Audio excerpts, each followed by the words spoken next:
নমস্কার বন্ধুরা, আমি বিশ্বজিৎ আর আপনারা দেখছেন আমাদের YouTube channel Nifty prediction for tomorrow.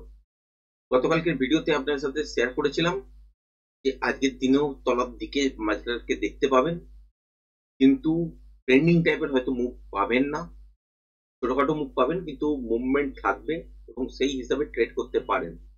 এবং ফার্স্ট ট্রেডটা আপনাদের সাথে শেয়ার করেছিলাম, যদি দেখা যায় যে এখান থেকেই কন্টিনিউশনের সঙ্গে চলছে, লেভেলটাকে ব্রেক করে সাস্টেন করছে, সেক্ষেত্রে গ্যাপ ডাউনে খুলতে পারে এবং একটা স্ট্রেট মুভমেন্ট পেতে পারেন। যতক্ষণ মোমেন্টাম থাকবে ততক্ষণ পর্যন্ত হোল্ড করা যেতে পারে। আর যদি বাউন্স ব্যাক নেওয়ার পর যদি দেখা যায় যে এই 550 আর ব্রেক করছে না, সেক্ষেত্রে রিভার্সাল সাইন দেখলেও তলার দিকের জন্য পাবেন। আর যদি এটা ব্রেক করে সাস্টেন করতে শুরু করে দেয় মর্নিং থেকে, তাহলে উপরের দিকের জন্য মুভমেন্ট দেখবেন। আজকের দিনে কি ঘটেছে? আজকের দিনে ঘটেছে হচ্ছে গ্যাপ ডাউনে খুলেছে, একদম স্ট্রেট তলার দিকে এসছে। এখানে কি ইন্টারডে ট্রেডিং সেটা বেরিয়েছে? বেরোয়নি। বেরিয়েছে কোথা থেকে? বেরিয়েছে হচ্ছে ঠিক এই জায়গাটা থেকে, এবং সুন্দর একটা মুভমেন্ট আমরা কিন্তু পেয়েছি প্রথমে। তারপর যদি দেখেন একটা নয়েজের মধ্যে বাজার পড়ে গেছে, আর সেখান থেকেই আস্তে আস্তে কিন্তু ট্রেডটাকে এগিয়ে নেওয়া হয়ে গেছে। এবং লাইভ মার্কেটের মধ্যেও আজকের দিনে আপনাদের সাথে শেয়ার করেছিলাম যে এই জোনটা থেকে তলার দিকের জন্যই কিন্তু আলটিমেট বাজার করতে শুরু করবে। সেক্ষেত্রে দেখতেই পেয়েছেন এই মুভমেন্টটা হয়েছিল লাইভ মার্কেটে ততক্ষণে ছিলাম। তারপর কি বলেছিলাম যে এখান থেকে যদি একটা ভালো বাউন্স ব্যাক নিয়ে নেয়, তাহলে কিন্তু পসিবল যে সেকেন্ড হাফেও কিন্তু আবার এই লেভেলটাকে ব্রেক করে তলার দিকের জন্য আসতে পারে। সেক্ষেত্রে 22,100কেও ব্রেক হতে দেখতে পারেন। যখন বলেছিলাম তারপর এই যে মুভমেন্টটা হয়েছিল, তারপর দেখুন বাজার কিন্তু একই জায়গার মধ্যে ঘোরাফেরা করছিল। ঠিকঠাক বাউন্স ব্যাক কিন্তু তখনো পর্যন্ত হয়নি। এখানে কিন্তু টাইম পাস করছিল এই জায়গাটা। সুতরাং এই জায়গাটাতে দেখে কি বোঝা যাচ্ছে যে বাজারের আর ইচ্ছা নেই নাকি ওপরের দিকের জন্য যাওয়ার, ইচ্ছাও নেই তলার দিকের জন্য। এবার আরেকটা জিনিস আপনাদের সাথে শেয়ার করেছিলাম যে এই লেভেলটা তো ভুলেই যান, এই 22,300 লেভেল, এই লেভেলটার কাছাকাছি পৌঁছবে, এটা তো ভুলেই যান। এর উপরে তো যাবে, সেটা ছেড়েই দিন। আর এইটা পর্যন্তই পৌঁছতে পারবে কিনা সন্দেহ আছে, যেটা হচ্ছে 22,250 পৌঁছাতেই পারবে না। দেখতে পেয়েছেন যে এখান থেকে একটা বাউন্স ব্যাকটা নিয়েছে, সেটা হচ্ছে 22,200 এই লেভেলটার কাছাকাছি পর্যন্ত। তারপর আর সাসপেন্ড করতে পারেনি, তলার দিকের জন্য কিন্তু আবার পড়েছে এবং লোয়ার লো ফরমেশনে গিয়েই প্রায় বাজার বন্ধ করেছে। এখানে অব্দি দেখতে পেলেন নিফটিতে। ব্যাংক নিফটিতে যদি দেখেন গ্যাপ ডাউনে খুলেছে, খোলার পর কিন্তু যে বাউন্স গুলো নিচ্ছিল সে কিন্তু প্রপার, সেই অনুযায়ী এখানেও একটা সেলিং আসে, আপনাদের সাথে শেয়ার করেছিলাম। তারপর লাইভ মার্কেটের মধ্যে যখন বসেছিলাম যে এই জায়গাটা থেকে এই মুভটা দেখার পর এখান থেকে বলেছিলাম যে উপরের দিকের জন্য বেশ কিছুটা মুভমেন্ট দেখতে পারেন, কিন্তু উপরের দিকে হাই ব্রেক করা পসিবল নয়। আর একটা ড্র করে দিয়েছিলাম যে বাজার কিন্তু এই জোনটার মধ্যে, এই যে দেখতে পাচ্ছেন এই জোনটার মধ্যে বাজার এসে একবার থামতে পারে, আবার এখান থেকে কিন্তু তলার দিকের জন্য পড়তে পারে। সেটাই কিন্তু দেখতে পাওয়া গেছে। এবং আজকের দিনে এই জোনটার কাছাকাছি গিয়েও পৌঁছাতে পারতো, হয়নি সেটা আলাদা কথা।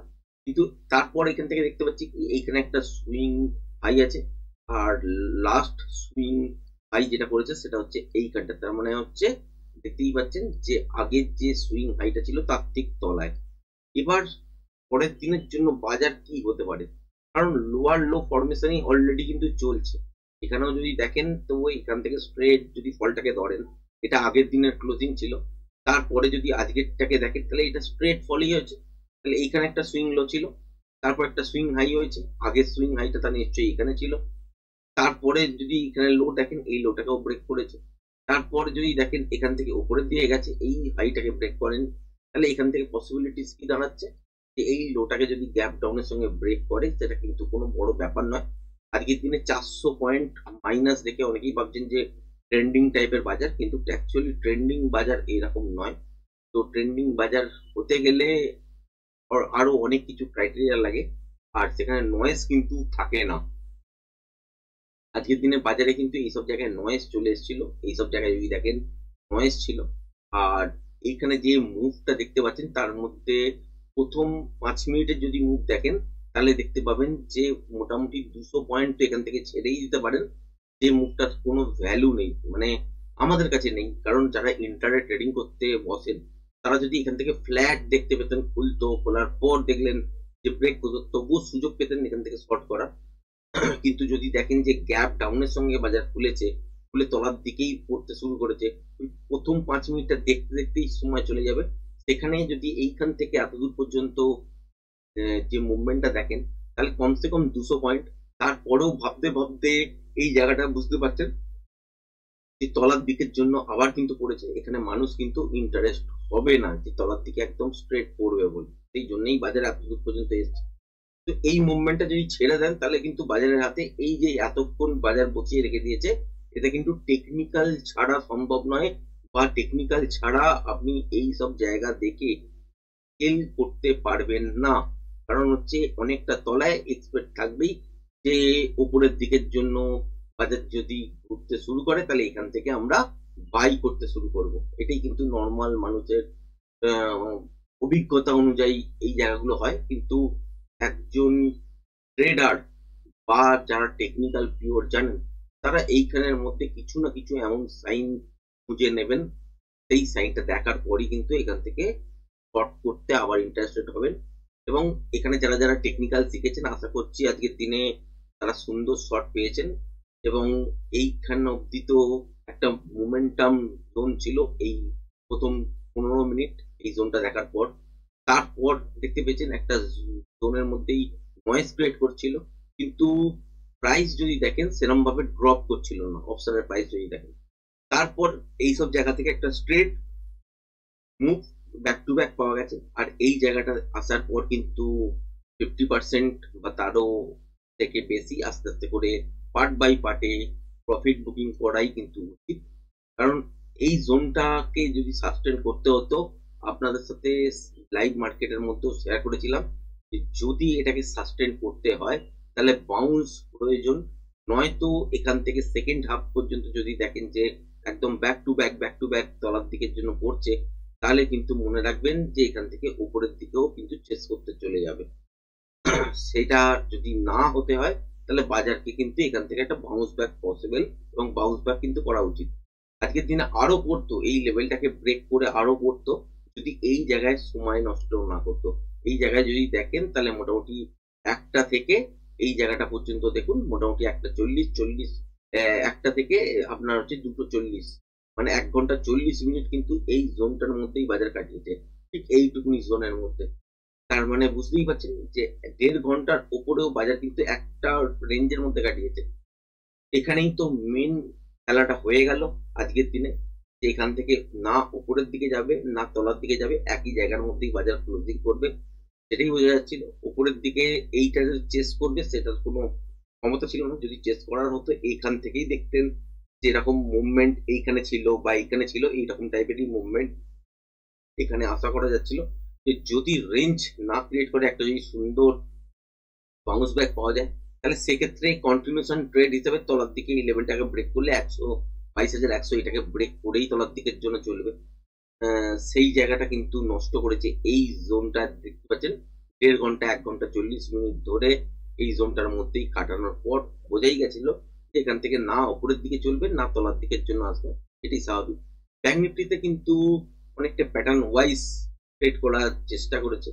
আপনারা যারা যারা হেড এন্ড শোল্ডার্স প্যাটার্নের নাম শুনে থাকবেন তারা দেখতে পাবেন আজকের দিনে এইখানে হেড এন্ড শোল্ডার্স টাইপের একটা প্যাটার্ন কিন্তু আপনারা পেয়েছেন দেখতে। ঠিক আছে, তো ভালো করে লক্ষ্য করবেন তাহলেই বুঝতে পারবেন। তারপর বাজারের মধ্যে কিন্তু একটা জোন ক্রিয়েট হওয়ার পর একটা মুভমেন্ট কিন্তু বাজার দেবার চেষ্টা করছে এত দূর পর্যন্ত। এবং এই যে হেড এন্ড শোল্ডার্স প্যাটার্ন দেখার পর এখান থেকে শর্ট করা যায় আপনারা জানেন। কারণ এটা ফ্রিতে যে কোনো বই পড়বেন বা ইন্টারনেটে ঘাঁটবেন তাহলেই বুঝতে পারবেন। সেখানে তার মধ্যেও কিছু সিমটমস থাকে যে জিনিসগুলো দেখার পর আপনারা শর্ট করতে পারবেন বা লং করতে পারবেন। সেই জায়গাগুলো জানতে গেলে আপনাকে টেকনিক্যাল নলেজ দিতেই হবে। তো এই জোনটার পর একটা সুন্দর কিন্তু শর্টের পজিশন তৈরি হয়েছিল, তার আগেও হয়েছিল টেকনিক্যাল মুভ হিসাবে। আবার যদি দেখেন যে এই জোনটার পর কিন্তু আবার লংও করা কিন্তু ব্যাংক নিফটিতে আজকের দিনে পসিবল হয়ে গেছিল। ওভারঅল যদি দেখেন নিফটির তুলনায় ব্যাংক নিফটিতে মুভমেন্ট কিন্তু আহ, খুবই ভালো এই মুহূর্তে। এবং মার্কেটের মধ্যে প্রপার টাইম নষ্ট না করে বাজারের মধ্যে কিন্তু ট্রেড করছে। এবং ব্যাংক নিফটিতে কিন্তু যবে থেকে আপনার উইকলি এক্সপায়ারি বন্ধ হয়েছে তবে থেকে কিন্তু প্রপার টেকনিক্যাল ফলো হচ্ছে। সুতরাং এখানে স্পাইকের যে ব্যাপারটা সেটা কিন্তু অনেকটা কমে গেছে, অনেকটা মানে প্রায় নেই বললেই চলে। এখানে একটা সুন্দর মুভমেন্ট বাজারের মধ্যে দেখা যায় এবং বাজারের যে জায়গাটা যেখান থেকে আপনারা শর্ট করতে পারবেন হেড এন্ড শোল্ডার্স প্যাটার্ন দেখে, সেই জায়গাটাও আপনাদের সাথে শেয়ার করলাম। এবং যেখান থেকে লং করতে পারবেন, যেখান থেকে আর দেখতে পাচ্ছেন যে তলার দিকে আসার পর প্যাটার্ন কমপ্লিট হয়ে গেছে, সেখান থেকে লং করে পজিশন করার জন্য আপনাকে কিছু না কিছু সিমটমস দেখতে হবে। সেই সিমটমস অনুযায়ী যদি দেখেন এই মুভটা কিন্তু ক্যাপচার করা সম্ভব হয়েছে। সুতরাং নিফটির তুলনায় আজকে কিন্তু ব্যাংক নিফটিতে খুব সুন্দর ট্রেডিং সেট তৈরি হয়েছে, নিফটিতেও হয়েছে। কিন্তু এই জায়গাটা দেখতে পারেন যদি, তাহলে এখানে কিন্তু নিফটি আজকের দিনে অনেকটা বেশি টাইম পাস করেছে, যেটা করা উচিত ছিল না। যদি বাজারকে এখান থেকে উপরের দিকের জন্য ঘুরতেই হতো, নিফটি আর ব্যাংক নিফটির জায়গা যদি কম্পেয়ার করেন তাহলে দেখতেই পাবেন নিফটি এইখানে যখন টাইম পাস করছিল তখন এখানে কিন্তু bank Nifty back to back উপরের দিকে যাওয়ার কিন্তু চেষ্টা করছিল এবং ক্রমাগত কিন্তু উপরের দিকে চলছিল। যেহেতু নিফটি সাথ দিচ্ছিল না, সেহেতু এখানেও হালকা হালকা করে নয়েজ কিন্তু আসছিল।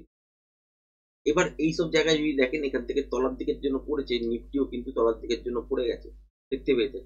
কিন্তু মুভমেন্ট হিসাব করে যদি দেখেন তাহলে কিন্তু খুব সুন্দর মুভমেন্ট ব্যাংক নিফটিতে ঘটেছে। এবং এইরকম মুভমেন্ট যদি ঘটতে থাকে তাহলে ট্রেডাররা কিন্তু পয়সা বার করতে পারবে। আপনার সাথে শেয়ার করেইছিলাম যে এই লেভেলটার কাছাকাছি পর্যন্ত লো দেখেছেন, এটাকে ব্রেক করতে পারে, সাস্টেন করবে কিনা বা রিভার্সাল দেখবেন কিনা এই জোনটাই কিন্তু ডিসাইড করবে। লাইভ মার্কেটের মধ্যে বলেছিলাম সেটাই কিন্তু ঘটলো। আলটিমেট এই সব জায়গা থেকে আবার কিন্তু উপরের দিকের জন্য মুভমেন্ট পেলাম, সেটা কিন্তু নিফটিতে আজকের দিনে দেখা গেল না। আগামীকাল নতুন ভিডিও নিয়ে আসবো এবং উইকলি ফ্রেম হিসাবে, ডেইলি ফ্রেম হিসাবে মার্কেটকে আবারও কিরকম দেখতে লাগছে সেগুলো নিয়ে আলোচনা করব এবং কত দূর পর্যন্ত আসতে পারে, কোথায় কোথায় গিয়ে একটা সাপোর্ট নিতে পারে বা রেজিস্ট্যান্স জোন উপরের দিকের জন্য যদি বাউন্স ব্যাক করে কোথায় কোথায় নিতে পারে, সেগুলো নিয়ে ডিটেলসে আলোচনা হবে। কারণ নেক্সট উইকটা কিন্তু খুব ইম্পর্টেন্ট হতে চলেছে বাজারের জন্য। আপনারা মনে করে দেখবেন যে বাজার যখন ফার্স্ট সপ্তাহের দিকে ঢোকে বা লাস্ট সপ্তাহে থাকে, কোন একটা নয় উপর থেকে তলার দিকের জন্য পড়ে যাবার একটা প্রবণতা থাকে, নয়তো উপর মানে তলায় থাকলে উপরের দিকে বাউন্স ব্যাক হবার একটা প্রবণতা থাকে। সেটা কি হতে পারে সেইগুলো নিয়েই কিন্তু আলোচনা থাকবে এবং তার সাথে দেখা হবে যে আলটিমেট টার্গেট কোথায় এবং প্রত্যেকটা বাউন্সে যেটা সেল বলছিলাম সেটা কি কত দূর পর্যন্ত আমরা ওটাকে নিয়ে যেতে পারি, প্রত্যেকটা বাউন্স থেকে সেল আসছে কিনা সেটা কিরম ভাবে বুঝতে পারি, আর কোন লেভেলটা ব্রেক করে যদি সাস্টেন করতে শুরু করে দেয় বা কোনো জায়গায় যদি রিভার্সাল টাইপের প্যাটার্ন তৈরি করতে শুরু করে দেয়, তাহলে আমরা ওই প্রত্যেকটা বাউন্সের শর্টের পজিশনটা আর ক্রিয়েট করব না। এটা কিভাবে আমরা সম্ভব করতে পারি সেটা নিয়ে আলোচনা থাকবে। আজকের ভিডিওটা শুধু জেনারেল ভাবে আলোচনা করলাম যে আজকের ট্রেডিং সেটআপটা কিরকম ভাবে হয়েছে এবং এই ট্রেডিং সেটআপ অনুযায়ী কিভাবে আজকের দিনে আমরা প্রফিট করতে পেরেছি এবং কোন কোন জায়গায় টাইম পাস করেছে, নিফটির তুলনায় ব্যাংক নিফটিতে কিরকম মুভমেন্ট দিয়েছে, এইগুলো নিয়ে আলোচনা থাকলো। আর কালকের ভিডিওটা খুব ইম্পর্টেন্ট হতে চলেছে, মন দিয়ে দেখার চেষ্টা করবেন।